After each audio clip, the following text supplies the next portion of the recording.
Hello and welcome to Lab Talks.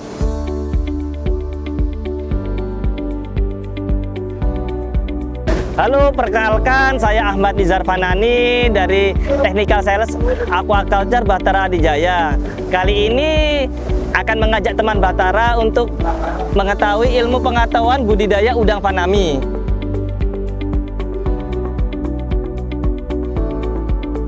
Hari ini kita kedatangan tamu spesial untuk membahas topik ini. Yuk berkenalan.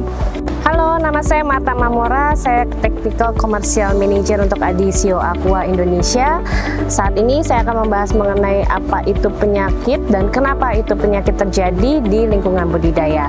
Seperti kita tahu, sekarang budidaya memang sangat berkembang, di budidaya udang sangat berkembang di Indonesia. Tapi apa yang menyebabkan outbreak penyakit itu bisa terjadi? Memang ada 3 hal yang harus dijaga. Kondisi udang itu sendiri, yaitu kesehatannya udang itu sendiri, lingkungan itu sendiri yang seperti kita lihat di sini, ada air, ada media budidaya, dan juga keberadaan patogen itu sendiri yang memang sebaiknya kita kendalikan.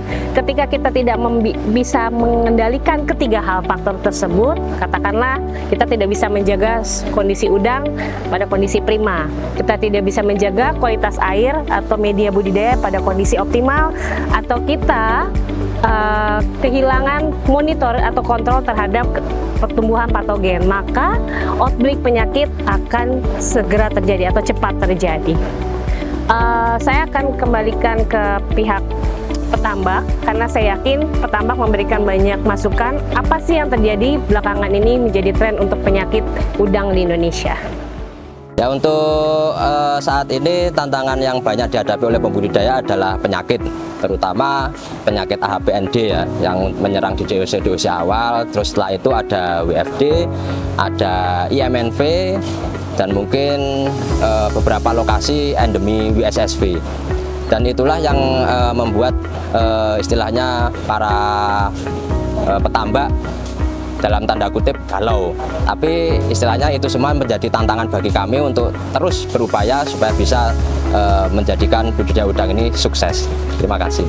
Di Situbondo ini sekarang yang lagi marah itu penyakit yang baru-baru ini meresahkan petambak di Situbondo itu yang pertama WS sama apen. Tapi kita lihat city value-nya. Kalau city value-nya itu ringan, serangannya itu ringan, itu masih bisa bertahan. Dengan dalam arti kita harus jaga kualitas air, manajemen pakan, terus kemudian juga sebisa mungkin kita jaga kondisi air agar supaya tidak goncang. Itu masih bisa dipertahankan. Cuma kalau city value-nya sudah tinggi, serangannya itu sudah kronis, itu sudah kita sebagai orang lapangan, teknisi di lapangan, otomatis sudah angkat tangan. Salah satu cara bagaimana menjaga kualitas kesehatan udang adalah menggunakan bahan-bahan yang dapat membantu udang tetap pada kondisi prima, atau yang kita kenal dengan bahan tambahan, atau yang lebih umum dikenal sebagai aditif pakan. Aditif pakan yang digunakan untuk meningkatkan kesehatan udang umumnya bersifat membantu udang dalam melawan patogen ataupun bertahan dalam sistem imun, memperkuat sistem imun melalui pemberian di dalam pakan dan bekerja langsung di dalam usus. Harapannya untuk pemakaian aditif pakan adalah mengurangi resiko dari kejadian penyakit, dan pemakaiannya pun harus dioptimalkan dengan gabungan antara pemakaian pakan aditif pakan dan juga SOP budidaya, karena aditif pakan sendiri tidak bisa berdiri sendiri.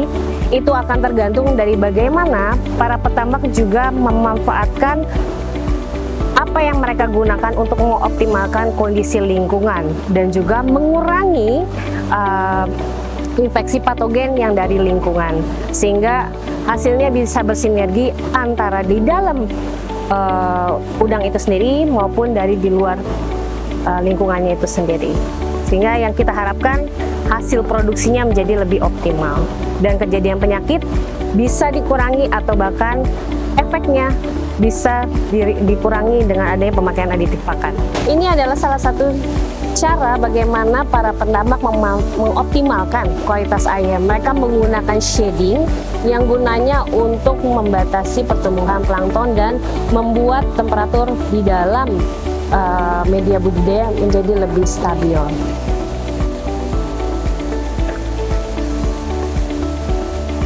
Dari segi lingkungan, untuk budidaya fanami ini untuk awalnya harus pakai disinfektan. Kenapa sih harus menggunakan disinfektan? Untuk penyakit saat ini APND harus menggunakan disinfektan karena untuk membunuh vibrio yang ada di tambak, apalagi untuk budidaya awal. Karena vibrio ini bisa menyebabkan APND. Bahtera menyediakan untuk mencegah penyakit itu diantaranya triklor, persic acid, dan glutaraldehyde. Contohnya glutaraldehyde 50%. Dari data yang kami punya, untuk penggunaan 3 ppm akan menyebabkan vibrio 0 dalam waktu 24 jam. Untuk TCCA 90% dengan penggunaan 15-20 ppm akan menyebabkan vibrio 0. TCCA ini cocok untuk persiapan kolam.